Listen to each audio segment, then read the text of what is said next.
오늘은 마더스데이입니다. 예전에 102개의 나라를 상대로 설문조사를 했다 그럽니다. 설문의 질문은 당신이 생각하는 가장 아름다운 영어 단어는 무엇인가? 라는 질문이었습니다. 그리고 이 단어의 넘버 1위가 바로 mother이었습니다.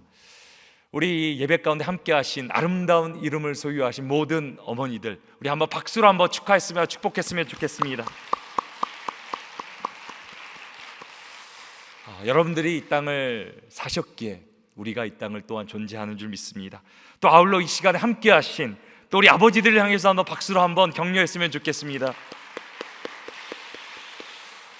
비록 아름다운 단어에 들지는 못했지만 그래도 우리 힘내고 정말 하나님 주시는 정말 복된 가정을 이루며 하나님의 사명을 갖고 나아갔으면 좋겠습니다. 우리 아버지들은 하나님 아버지를 이 땅에 보여주는 대표하는 대리인들입니다.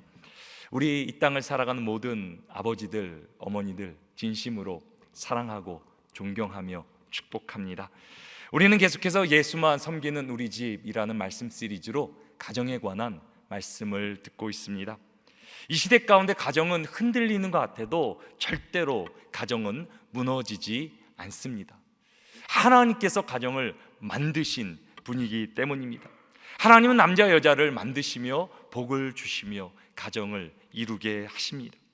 그리고 하나님의 뜻은 우리 가정이 이 땅 가운데 하나님의 영광으로 살아가는 것, 하나님의 충만한 삶을 누리는 것입니다. 하나님은 지금도 우리를 부르시며 우리가 복된 가정이 되기를 원하십니다. 우리가 계속해서 가정에 대한 말씀, 또 오늘은 마지막 말씀으로 나갔는데요, 우리가 기억해야 될 우리가 포인트가 무엇입니까? 하나님께서는 우리가 복된 가정이 되는 것을 원하신다라는 사실입니다. 우리 같이 한번 키포인트 함께 믿음으로 선포하십니다. 하나님은 우리가 복된 가정이 되는 것을 원하십니다. 그래서 하나님은 창세기 1장 28절에 우리에게 이렇게 말씀하십니다. 하나님은 그들에게 복을 주시며 하나님이 그들에게 이르시되 생육하고 번성하여 땅에 충만하라. 땅을 정복하라. 바다의 물고기와 하늘의 새와 땅에 움직이는 모든 생물을 다스리라 하시니라. 하나님 우리에게 복을 주시며 복된 가정으로 우리 모두를 이끌어 주십니다. 오늘은 예수만 섬기는 우리 집 마지막 말씀이 되겠는데요, 부모님에 관한 말씀을 여러분들과 함께 나누기를 원합니다. 몇 년 전에 한국에서 20대 청년들을 상대로 설문조사를 했습니다. 이 설문조사는 효에 관한 설문조사였습니다. 이 조사에서 20대 청년들이 부모님을 생각할 때 연상되는 단어는 바로 사랑, 희생이었습니다. 그러니까 부모님에 대한 긍정적인 이미지를 확인할 수 있었습니다. 그리고 20대 가운데서는 효도는 자녀로서 마땅히 해야 된다라고 하는, 그렇게 대답한 청년들이 82.2%, 상당히 많은 청년들이 효를 해야 된다라고 그렇게 답했다 그럽니다. 그런데 계속되어지는 설문조사를 통해 효에 관한 의미는 많이 달라지게 되었음을 우리는 알 수 있습니다.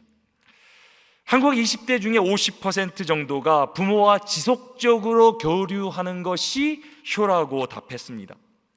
38.5%는 부모의 걱정을 끼치지 않는 것이 효라고 그렇게 대답했습니다. 4.2%는 부모로부터 경제적으로 독립하는 것이 부모에게 효도하는 것이라고 대답했습니다. 우리가 보통 생각하는, 기성세대가 생각하는 효의 의미, 부모의 미래를 책임지고 도와주고 부모의 뜻을 따르는 것, 그런 개념을 갖고 있던 사람은 전체의 7%밖에 되지 않았습니다. 더 나아가 효를 해야 되는 정도에 관한 질문에는 과거와는 확실하게 다른 답들이 나왔습니다. 내 삶을 잘 사는 것이 효라고 답한 청년들이 14%, 부담 가지 않는 정도에서 효를 행할 거라는 청년이 38.7%. 그 다음을 주목하세요. 받은 만큼 효도한다라는 청년이 36%. 정말 잘해야 돼요. 우리 자녀들한테 받은 만큼 효도한다 그럽니다. 그리고 노후를 부양한다라는 답은 10%만 나왔습니다. 설문을 조사한 기관은 기성세대와 젊은 세대 간의 효에 대한 개념 차이가 큰 것 같다라고 결론을 지었습니다. 청년들 중에 한 50% 정도가 효라는 것이 필수가 아니고, 해야 되는 것은 알지만 필수는 아니고, 36%가 받은 만큼 효하겠다라고 그렇게 답했습니다. 이것은 우리 사회가 어떤 방향으로 가고 있는지 시사하고 있습니다. 우리가 살고 있는 이민사회는 훨씬 더 복잡합니다. 자녀들과 문화와 언어 장벽이 있습니다. 또 우리 자녀들이 타민족하고 결혼이라고 하면 또 문화적인 더 큰 장벽이 생기게 됩니다. 문화마다 효에 대한 이해가 다릅니다. 시대마다도 효에 대한 이해는 점점 달라집니다. 하지만 부모 공경은 가정을 향하신 하나님의 뜻입니다. 그래서 우리는 시대의 흐름에 우리의 가정을 맡기면 안 됩니다. 행복한 가정에도 방향이 있습니다. 빨리 가는 것보다 더 중요한 것이 무엇입니까? 정확한 방향을 설정해서 가는 것입니다. 저를 한번 따라 해주시기를 부탁드립니다. 속도보다 방향이다. 그렇다면 우리가 가정이 지향해야 될 방향은 무엇입니까? 그 방향은 바로 하나님의 말씀, 하나님의 뜻입니다. 우리가 경험한 가정을 넘어, 세상이 말하고 있는 가정을 넘어 우리는 가정을 향하신 하나님의 뜻을 깨달아야 합니다. 그리고 오늘 본문은 우리 가정을 향하신 하나님의 뜻, 우리 가정이 나아가야 될 분명한 방향을 우리에게 알려주고 있습니다. 에베소서 6장 1절 말씀 우리 같이 한번 읽어보겠습니다. 자녀들아, 주 안에서 너희 부모에게 순종하라. 이것이 옳으니라. 오늘 성경 우리에게 뭐라고 말합니까? 부모에게 순종하라고, 이것이 옳은 것이라고 우리에게 말해줍니다. 이것이 우리 가정을 향하신 하나님의 방향이자 오늘 우리가 기억해야 될 말씀의 첫 번째 포인트입니다. 우리 말씀의 첫 번째 포인트, 믿음으로 함께 고백하겠습니다. 부모 공경은 옳은 것입니다. 부모에게 순종하라는 명령은 주 안에서라는 그런 말이 포함되어 있습니다. 그렇다면 주 안에서라는 의미는 무엇이겠습니까? 주님의 뜻이면 부모님에게 순종하고 뜻이 아닌 것 같으면 순종하지 말라라는 그런 의미입니까? 그렇게 해석할 수도 있지만 그것이 본문이 말하고자 하는 본 의도는 아닙니다. 오늘 본문 전체를 감싸고 있는 핵심 구절이 하나 있는데 그것은 바로 에베소서 5장 21절 말씀입니다. 에베소서 5장 21절은 이렇게 기록합니다. 그리스도를 경외함으로 피차 복종하라. 사도 바울은 그리스도를 경외함으로 피차 복종하라 말합니다. 여기 경외라는 말은 깊은 존경에서 흘러나오는 두려움을 의미합니다. 사도 바울은 이 구절을 중심으로 먼저 아내들에게 말합니다. 남편에게 복종하기를 주께 하듯 하라. 주님을 경외하듯이 남편에게 순종하라는 의미입니다. 또 사도 바울은 종들에게도 이런 명령을 합니다. 상전에게 순종하기를 그리스도께 하듯 하라. 그리고 이런 맥락에서 오늘 구절이 나오는 것입니다. 그렇다면 주 안에서 부모에게 순종하는 의미는 무엇입니까? 주님을 대하듯이, 주님께 순종하듯이 순종하라는 것이 오늘 본문의 의미입니다. 그래서 에베소서와 쌍둥이 편지라고 불리는 골로새서에서 바울은 이렇게 기록합니다. 자녀들아, 모든 일에 부모에게 순종하라. 이는 주 안에서 기쁘게 하는 것이니라. 사도 바울은 모든 일에 부모에게 순종하는 일이 주님을 기쁘시게 하는 일이라고 우리에게 전합니다. 물론 하나님의 뜻을 어기면서까지 부모에게 순종하라는 의미는 아닙니다. 우리 중에는 부모님에게 핍박을 받으면서 신앙생활을 하신 분들이 계실 것입니다. 예수님을 믿지 말라는 말까지 순종하라는 의미는 아닙니다. 하지만 우리가 부모에게 순종하라는 그 명령은 이 시대 우리가 생각하는 것보다 훨씬 더 중요한 의미를 담고 있습니다. 사도 바울 당시 이 계명은 정말 지키기 힘든 계명이었습니다. 1세기 로마 시대는 지금과 비교할 수 없을 정도의 막강한 권리를 아버지들은 가지고 있었습니다. 아버지는 자녀를 감옥에 보낼 수도 있고 때릴 수도 있고 결박할 수도 있고 노예로 팔 수 있는 권리도 있었습니다. 벌을 줄 때는 어떤 방법으로도 체벌을 할 수 있었습니다. 심지어는 죽일 수 있는 권리도 있었습니다. 그런 권리는 아버지가 살아있는 한 자녀가 장성하여 성인이 되었을 때에도 계속되었습니다.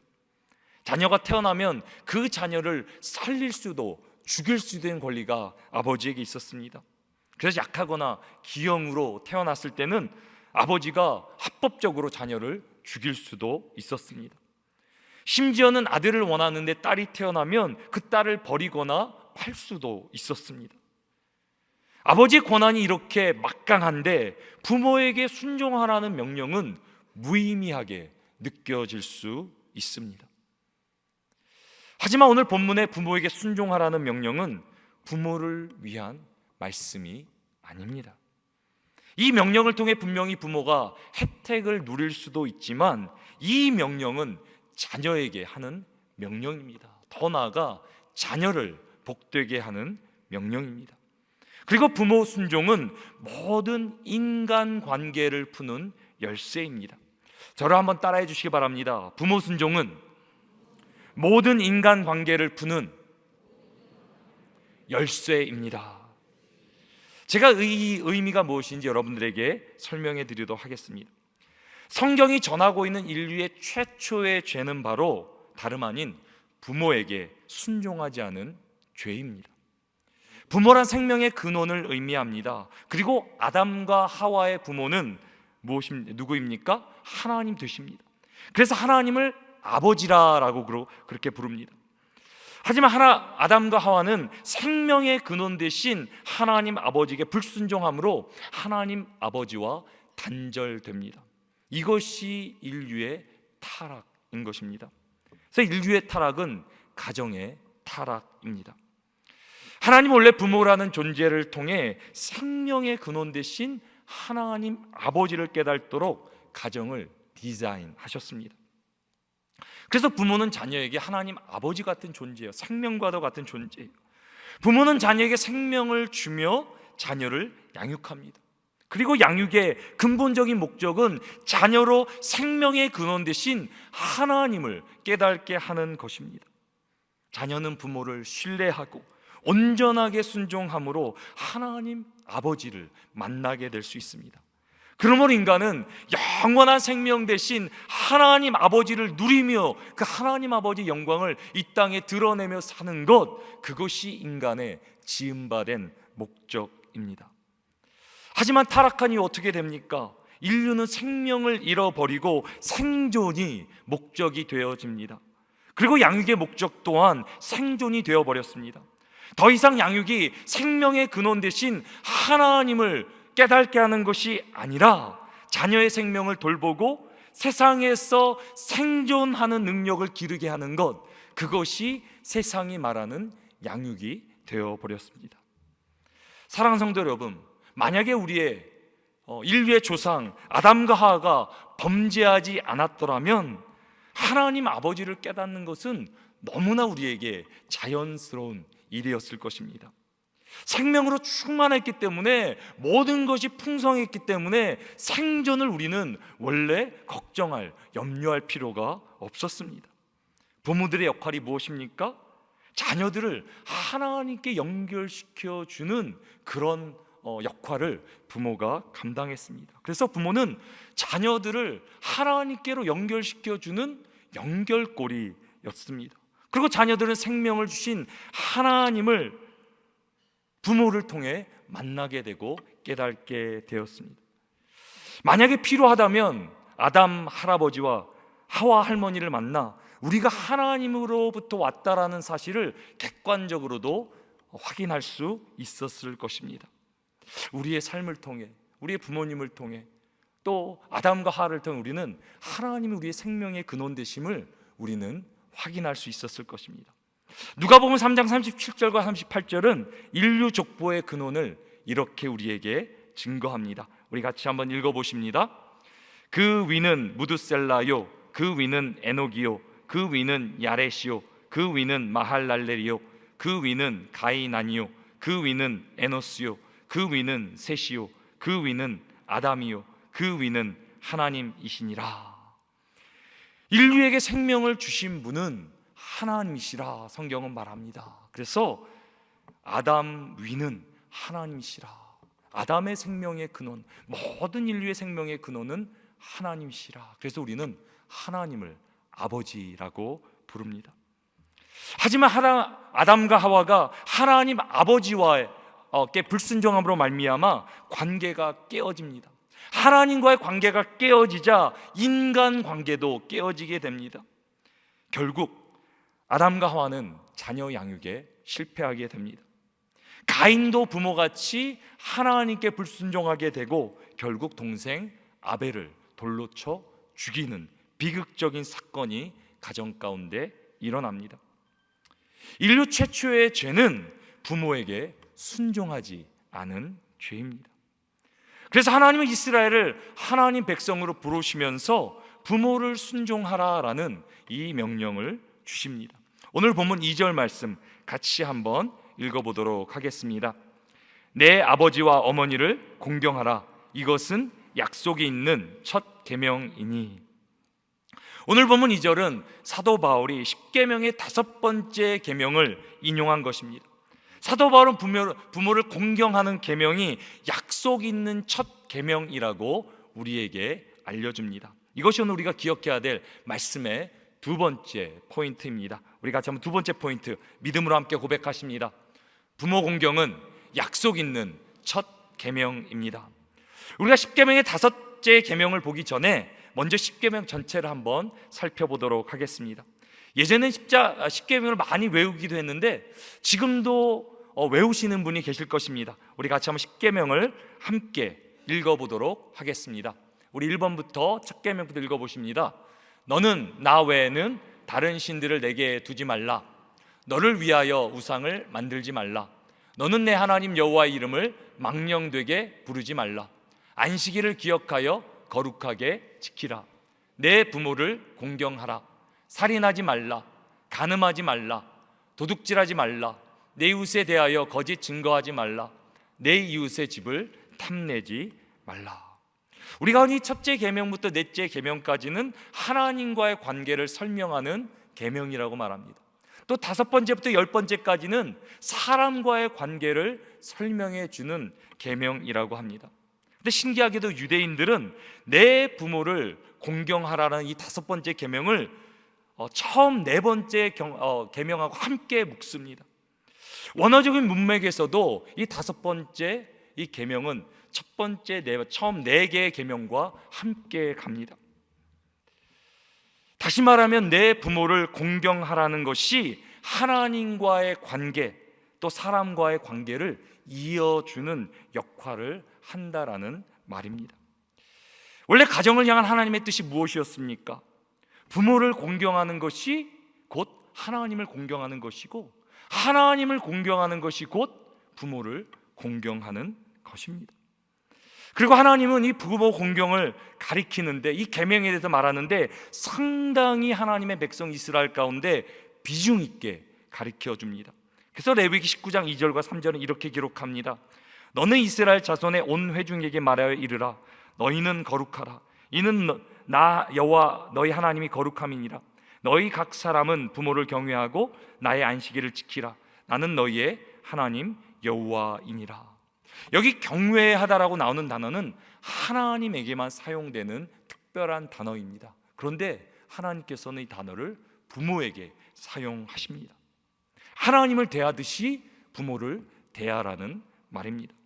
그리고 출애굽기 21장 15절은 이렇게 전합니다. 자기 아버지나 어머니를 치는 자는 반드시 죽일지니라. 더 나아가 17절에는 자기의 아버지나 어머니를 저주하는 자도 반드시 죽일 것이라 라고 말합니다. 부모를 치거나 저주하는 것은 정말 심한 것입니다. 누가 봐도 정말 처벌을 받아야 되며 심판을 받을 것 같습니다. 그러나 더 나아가 하나님 뭐라고 말씀하시냐면 부모를 가볍게 여기지 마라 라고 우리에게 알려주십니다. 신명기 17장 16절에 이렇게 기록합니다. 우리 같이 한번 읽어보겠습니다. 그의 부모를 경홀히 여기는 자는 저주를 받을 것이라 할 것이요 모든 백성은 아멘 할지니라. 부모를 가볍게 여기는 자는 저주를 받는데, 이것이 얼마나 중요한 말씀이면 모든 이스라엘 백성들에게 아멘 하라고 그렇게 명령합니다. 그리고 이 말씀은 구약에만 있는 말씀이 아닙니다. 예수님께서도 부모를 모욕하는 자는 죽임을 당할 것이라는 말씀을 인용하시면서 그 당시 하나님을 섬긴다 하면서 부모를 등한시했던 바리새인들을 책망하십니다. 하나님은 이렇게 부모를 공경하는 것에 대한 무시무시한 명령들을 하시는데요, 하나님의 뜻이 무엇입니까? 하나님, 우리가 저주를 받고 심판을 받는 것, 그것이 하나님의 목적이 아닙니다. 하나님의 목적은, 하나님의 뜻은 우리가 부모를 공경함으로 복을 받는 것, 그것이 하나님의 우리를 향하신 뜻입니다. 부모를 공경하는 계명은 약속 있는 첫 계명이라고 우리에게 가르쳐 주십니다. 그렇다면 부모를 공경하는 자녀들에게 주시는 하나님의 약속이란 무엇입니까? 성경의 십계명이 두 번이 나오는데요, 출애굽기에 한 번, 또 신명기에 한 번 나옵니다. 출애굽기는 애굽에서 출애굽한 부모 세대를 향해서 주는 말씀이고, 또 신명기는 광야 40년 후에 자녀 세대 가운데 주는 말씀입니다. 오늘 그 신명기 말씀 가운데 우리는 십계명을 보겠는데요, 신명기 5장 16절 말씀 우리 같이 한번 읽어보도록 하겠습니다. 너는 내 하나님 여호와께서 명령하신 대로 내 부모를 공경하라. 그리하면 내 하나님 여호와가 내게 준 땅에서 내 생명이 길고 복을 누리리라. 뭐라고 말씀하십니까? 내 부모를 공경하면, 그리하면 내 하나님 여호와께 내게 준 땅에서 생명이 길고 복을 누리리라 라고 말씀하십니다.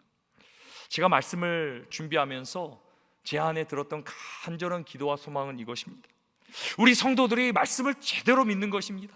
제대로 믿어서 말씀 붙들고 하나님의 모든 복을 누리게 되는 것입니다.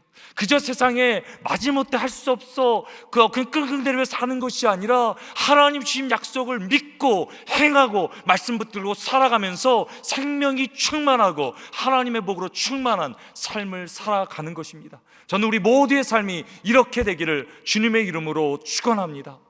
오늘 이 계명은 약속 있는 첫 계명이라, 반드시 이루어 주시는 계명이라라고 우리 가운데 말씀하십니다. 우리가 부모를 공경할 때 생명으로 충만해지고 복을 누리게 됨을 믿으시기 바랍니다. 부모를 공경하라는 계명은 인류가 저지른 첫 범죄로부터의 회복을 의미합니다. 부모를 공경하라는 계명은 부모와 자녀의 관계를 넘어 그래서 하나님과의 관계의 회복을 우리에게 가져다 줍니다. 그래서 부모를 공경하라는 계명은 모든 관계를 풀어주는 열쇠가 되는 것입니다. 이 시대 가운데 우리는 부모님의 사랑을, 그 은혜를 너무나 쉽게 잊고 삽니다. 부모님이 안 계셨더라면 우리는 이 자리에 있을 수 없는데, 우리는 너무 쉽게 부모님의 사랑을 잊고 삽니다. 하루는 치매기가 있는 백발 노인이 창밖을 내다보다가 아들에게 이렇게 물어봤다 그럽니다. 애야, 저 새가 무슨 새냐? 그때는 아들이 까치요 라고 대답했다 그럽니다. 아버지는 끄떡이시더니 조금 있다 또 물어봅니다. 애야, 저 새가 무슨 새냐? 그랬더니 이제는 조금 아들이 퉁명스럽게 까치라고 했잖아요 라고 대답합니다. 아버지는 고개를 끄덕거리시며 창밖을 바라보시더니 똑같은 질문을 하십니다. 애야, 저 새가 뭐라고 그랬니? 근데 아들이 이제 화가 내면서 까치라고요, 제가 몇 번이나 말씀드려야 되라고 화를 냈다 그럽니다. 그때 옆에 듣고 있던 어머니가 한숨을 쉬며 아들에게 말합니다. 아범아, 너는 어렸을 때 저게 무슨 새냐고 아빠에게 수도 없이 아니 수백 번은 물어봤단다. 아빠, 저 새가 무슨 새예요? 까치야. 저 새가 무슨 새예요? 까치야. 수백 번도 물어봤을 때 항상 웃는 얼굴로 기쁨으로 대답해 주었다고 합니다. 그리고 그렇게 물어보는 아이가 너무 귀엽고 사랑스러워서 머리를 쓰다듬어 주며 그 아이를 위해서 날마다 그 질문에 대답해 주었다고 합니다. 그런 부모님의 사랑이 있었기에, 인내가 있었기에 우리가 단어를 배우고 언어를 구사하고 지금 이 땅에 살아갈 수 있는 것 아니겠습니까? 우리가 어찌 혼자 여기까지 왔겠습니까? 우리에게는 생명을 주시고 우리를 키워주시고 길러주신 부모님의 은혜가 있었기에 오늘 우리가 있는 것 아닙니까? 우리 부모님들은 우리에게 생명을 주신 분들입니다. 그 하나만으로도 충분히 존경받으실 만합니다. 하지만 지금 이 시대는 이 가정의 가치가 급격하게 무너지고 있습니다. 특별히 부모의 존재가 빠르게 사라지고 있습니다. 테크놀로지가 너무 빨리 바뀌어서 우리 부모님들, 어르신들이 적응을 못하고, 예전에는 인생이 힘든 일을 이제 다 어르신들을 찾아서 물어봤는데 지금은 젊은 세대가 어떻게 합니까? 다 인터넷에서 구글을 치고 답을 얻고 우리 부모님들의, 어르신들의 자리가 점점 사라지고 있습니다. 그런데 성경은 이것을 말세의 징조라고 우리에게 경고하고 있습니다. 우리 디모데후서 3장 1절 말씀 같이 한번 읽어보겠습니다. 너는 이것을 알라. 말세에 고통하는 때가 이르러 사람들이 자기를 사랑하며 돈을 사랑하며 자랑하며 교만하며 비방하며 부모를 거역하며 감사하지 아니하며 거룩하지 아니하며. 이 말씀이 꼭 우리 시대를 반영해 주는 말씀 같지 않습니까? 돈을 사랑하고 자랑하고 교만하고 비방하며 부모를 거역하여 감사하지 않고 하나님이 원하시는 거룩한 삶을 살지 않는다. 근데 사회 가운데 부모 공경이 사라지면 어떻게 됩니까? 결국 모든 사람이 불행해지는 결과가 일어나게 됩니다. 제가 사진 하나 보여드리는데 우리가 만약에 100년을 살 수 있다라고 가정해 보겠습니다. 그리고 우리에겐 인생에 두 가지 옵션이 있습니다. 인생 A는 처음 90년을 정말 불행하고 힘들게 살다가 마지막 10년을 행복하게 사는 삶입니다. 또 인생 B는 90년간을 정말 행복하게 살다가 마지막 10년을 불행하게 사는 삶입니다. 여러분들은 인생 A가 좋아 보이십니까? 인생 B가 좋아 보이십니까? 어떤 인생을 택하시겠습니까? 이것은 실제로 우리 철학을 하시는 그런 이제 교수님들이 연구조사를 한 것입니다. 그 사람은 행복을 추구하는데 대부분의 사람들이 인생 A를 선택했다 그럽니다. 인생에 아무리 힘들어도 마지막에 말년이 행복한 것이 행복하다라고 사람들은 그렇게 말했다 그럽니다. 근데 지금 이 시대는 모두가 불행해지는 길을 선택하고 있습니다. 아무리 젊었을 때 잘 나가고 행복해도 말년이 불행해지면 불행한 인생을 사는 것입니다. 그런 세상은 그렇게 달려가고 있습니다. 그것이 뭔지도 모르며 젊은 세대들은 우리가 어떤 세상을 만들며 어떤 세상을 자녀들에게 물려주는지도 모르며 우리도 불행하고 모두가 불행해지는 세상을 만들어가고 있습니다. 제가 최근에 좀 속상한 일이 있었습니다. 우리 어르신들 몇 분들이 의자에 올라가서 책상에 올라가서 넘어지셔서 병원에 들어가시는 그런 일입니다. 그래서 왜 그랬냐 물어봤더니 날이 지나서 달력을 이렇게 바꿔야 되는데 바꿔줄 사람이 없어서 의자에 올라가고 책상에 올라가고 그래서 넘어지셨다고. 제 마음이 너무 안타까웠습니다. 우리 사랑하는 어르신들 절대 책상에 의자에 올라가시 말기 바랍니다. 올라가지 마세요. 올라가지 마세요. 근데 제가 들어보니까 답답한 게 뭐냐면 달력을 넘겨줄 사람이 없는 거예요. 저는 우리 자녀들, 부모님들이 가까이 있다면 우리 부모님들이 때로 이렇게 부탁하실 때가 있잖아요. 근데 한두 번 물어보다 보면 부모님들은 나중에 미안해서 얘기를 못 하잖아요. 그러다가 이렇게 어려운 일을 당하시는 거 아닙니까?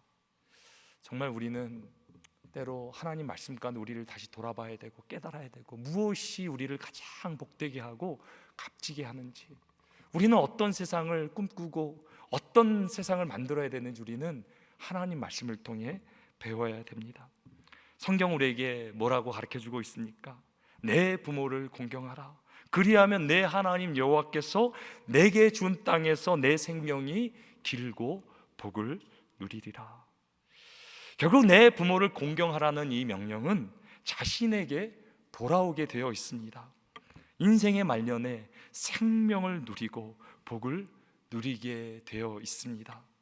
더 나아가 성경이 가르쳐주는 이 사회가 구현되면 모두가 행복해지는 삶, 때로 인생이 힘들었지만 말년이 가장 존경받고 존귀함을 얻고 가장 행복한 사회가 세상이 실현되는 것입니다. 세상 가운데 우리가 얼마나 세상의 잘못된 가치, 생각에 우리의 마음이 잠겨 있습니까? 전 성령 하나님께서 말씀을 통해 우리의 눈을 열어주시고 정말 값진 삶, 복된 삶, 하나님의 그 나라를 살아가게 되시기를 주님의 이름으로 축원합니다. 결국 이 땅의 부모들은 세상과 하나님을 연결시켜주는 열쇠고리, 연결고리입니다. 이것이 부모를 공경하라는 이 명령의 핵심이 되는 것입니다. 오늘 보면 4절 말씀 같이 한번 읽겠습니다. 또 아비들아, 너희 자녀를 노엽게 하지 말고 오직 주의 교훈과 훈계로 양육하라. 오늘 본문의 사도 바울은 부모를 공경하라고 명령하면서 부모에게 특별히 오늘 본문에는 아버지들에게 이렇게 명령합니다. 너희 자녀를 노엽게 하지 말고 오직 주의 교훈과 훈계로 양육하라. 다시 말하면 우리 부모들을 통해 자녀들이 하나님을 경험하게 된다는 것입니다. 우리의 입술이 하나님의 말씀을 담고 우리의 삶이 하나님의 성품을 담아서 하나님 아버지를 보여주는 우리의 삶, 그것이 양육이고 우리의 부모의 하나님께서 주신 사명인 것입니다. 우리 부모들은 이 땅에서 하나님을 대리하는, 대표하는, 보여주는 대리인인 것입니다. 그 특별히 아버지들에게는 하나님 아버지의 이름을 주셨습니다. 그래서 아버지는 하나님의 특별한 대리인이 되는 것입니다. 제가 우리 어머님들께 얼마나 감사하는지 몰라요. 때로는 가정 가운데 아무도 돌보지 않고 정말 힘들고 어려울 때 눈물로 기도하시면서 가정과 교회를 여기까지 이끌어 주신 분들이 우리 여성분들, 어머니들 아닙니까? 근데 제가 꿈꾸는 소망이 있어요. 우리 아버지들이, 남자들이 하나님의 꿈을 깨닫고 하나님의 대리인으로 우리가 정말 우리의 사명을 다시 한번 각인시켜 우리가 이 땅에 우리 가정 가운데 하나님의 모습으로 나아간다면 하나님께서 얼마나 기뻐하실까? 하나님 우리 가정 가운데 얼마나 복을 주실까? 우리 가정 가운데 복에 복이 넘쳐 하나님의 나라의 부흥을 경험하게 될 줄로 믿습니다. 오늘 예배 가운데 함께 하신 우리 아버지들 사랑하며 존경하며 축복합니다. 여러분들의 자리를 지키시기 바랍니다. 여러분들의 자리 가운데 정말 하나님의 모습을 보여주심으로 여러분들의 가정이 하나님의 모든 복을 누리게 되기를 원합니다. 그래서 오늘 마지막 세 번째 포인트는 아버지는 하나님의 대리인이라는 것입니다. 우리 같이 한번 우리의 말씀으로 믿음으로 같이 한번 고백하십니다. 같이 읽겠습니다. 아버지는 하나님의 대리인입니다. 우리 부모의 가장 중요한 역할이 무엇입니까? 우리를 통해 자녀들이 하나님 아버지를 경험하게 되는 것입니다. 하나님만 만나면 모든 관계가 풀리게 되고 모든 삶이 열리게 되고 하나님께서 인도하시며 동행하시며 하나님께서 형통케 하십니다. 이것이 양육의 궁극적인 목적입니다. 근데 우리가 하나님의 대리인으로 살기 위해서는 어떻게 해야 됩니까? 우리가 먼저 하나님을 만나야 됩니다. 우리가 먼저 하나님을 우리가 이렇게 존중하고 순종하며 하나님께 우리가 공경하며 나가야 됩니다. 하나님 아버지를 우리가 먼저 공경할 때 그 스피릿이 우리를 통해 우리 자녀들에게 흘러나갈 줄로 믿습니다.